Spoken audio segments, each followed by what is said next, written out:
Привет, меня зовут Михаил, и я сегодня не дома, потому что я очень люблю пиццу. А пиццу дома не приготовить, за ней обязательно нужно идти в специализированный ресторан. И сегодня мы здесь. Значит, закуски в этом ресторане тоже очень неплохие. Мы сегодня взяли поделиться вителла тоната и говяжий тартар, да? Попробуем. Хлебцы хрустящие. Тартар порублен, видно, вручную. Приправлен оливковым маслом, перцем на хлеб.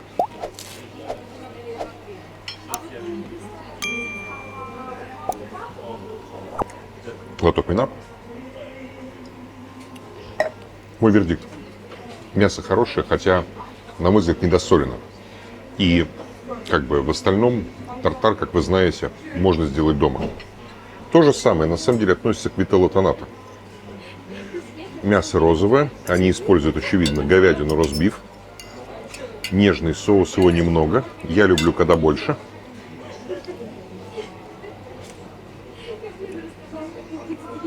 По вкусу очень деликатно и хорошо.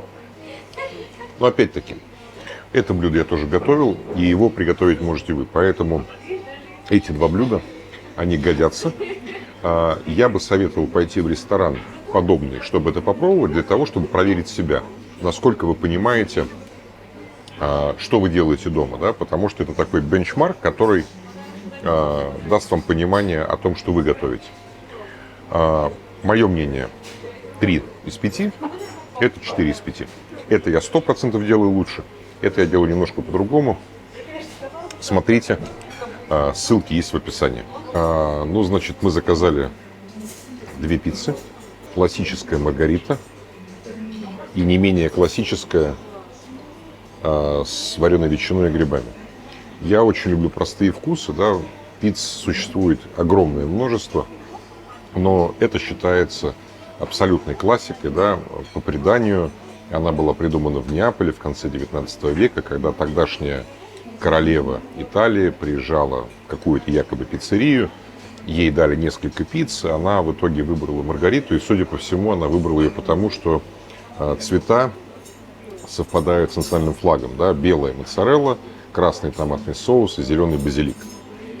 Собственно говоря, подобный цвет имеет салат капреза, да, который делается помидор, моцарелла и базилик. Мне не терпится попробовать, что я всегда делаю с пиццей. Обязательно я люблю немножко тертого пармезана. Он придаст пицце пикантность. И пицца любит оливковое масло, поэтому есть 2 варианта. Либо пикантное, либо просто оливковое масло. Да, хорошее только берите. Я люблю, когда поострее, поэтому я поливаю довольно щедро всегда. Слюни потекли. Ну и теперь просто, как определить, хорошая пицца или нет. Слышите хруст? Тесто должно быть очень тонким. Вам скажут, что есть нью-йоркская пицца, есть чикагская пицца. Но все это фигня. Настоящая пицца, тесто супер тонкое, соуса не очень много. Но при этом аромат просто и вкус просто волшебный. За счет чего достигается вот этот великолепный вкус? Обычно берутся хорошие помидоры. Обязательно нужно использовать моцареллу, да, но сейчас моцарелла и в России производится. Придет самая дорогая пицца с моцареллой буффало, которая делается из буйволиного молока. Это, я считаю, уже понты, это не принципиально. И тесто, да. Рецептов теста тоже существует масса, но есть один маленький секрет. Именно поэтому я всегда хожу за пиццей в ресторан. Пицца готовится при очень высокой температуре. Лучшая пицца получается в дровяных печах, где температура внутри достигает 500-600 градусов. Вы никогда не добьетесь этого дома. Поэтому максимум, что вы можете сделать дома, это, булку с томатным соусом и с сыром. Даже если возьмете хороший ингредиент. У вас, к сожалению, не получится сделать вот такое хрустящее, сочное тесто, да? Попробуем с ветчиной. Вот как тянется сыр. Немножко масла. Немножко сыра.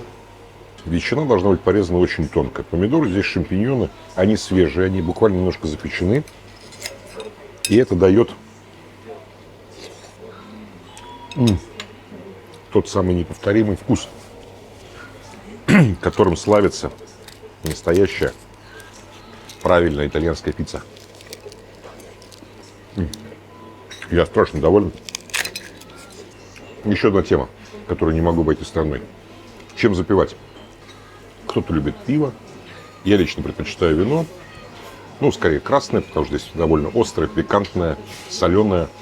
Я сегодня взял самое дешевое вино от производителя, который делает знаменитую Сосикаю в Тоскане. Называется Леди Фесса. Но это вино тоже не очень дешевое. В ресторане он стоит 70 тысяч рублей. Поэтому смотрите сами. Может быть, кому-то имеет смысл выпить дома и пойти в ресторан просто поесть, да? Потому что все остальное довольно доступно.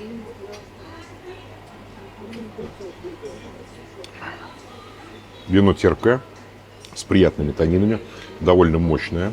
Такое очень-очень землянистое тосканское вино. С пиццей просто идеально. Еще кусочек возьму. Ой, какая же она прекрасная. Какая же она... Остановиться невозможно. Чем хороша пицца здесь, да? Ее делают в дровяной печи. Есть много пиццерий, которые, ну, мало того, что используют замороженные полуфабрикаты, но они делают пиццу в таких железных современных шкафах. Не ведитесь на это, да, это не работает. То есть с таким же успехом вы можете сделать пиццу дома. Она будет такая же банальная. Самое главное, когда вы идете в пиццерию, удостоверитесь, чтобы там была настоящая дровяная печь. Потому что ни одна современная железная печь не может все-таки сравниться с дровяной.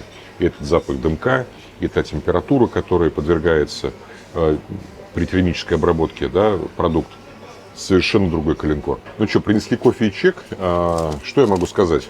Пицца. Пицца Маргарита 450 рублей. Пицца с ветчиной 680 рублей. Что было дорого? Это вино, да, которое я говорил. Оно стоит аж 7650 рублей. Что, в принципе, конечно, дорого. Но все рестораны, надо понимать, зарабатывают на вине. Да, поэтому как бы здесь тема простая. Либо вы пьете вино дома, либо до еды, либо после еды идете в ресторан просто есть, либо вы расслабляетесь и идете там как бы на все деньги. Тартар 950, вителла тоната 650. Ну, тартар я за 950 могу килограмм нарезать, да, поэтому это неинтересно. Примерно то же самое с вителла тонат. Ну и так далее. Поэтому все удовольствие, да, нам еще в дневную скидку дали 20%. Все удовольствие, но у нас получилось 11 тысяч рублей. Что, в принципе, если вычесть вино за 7,5, совсем недорого.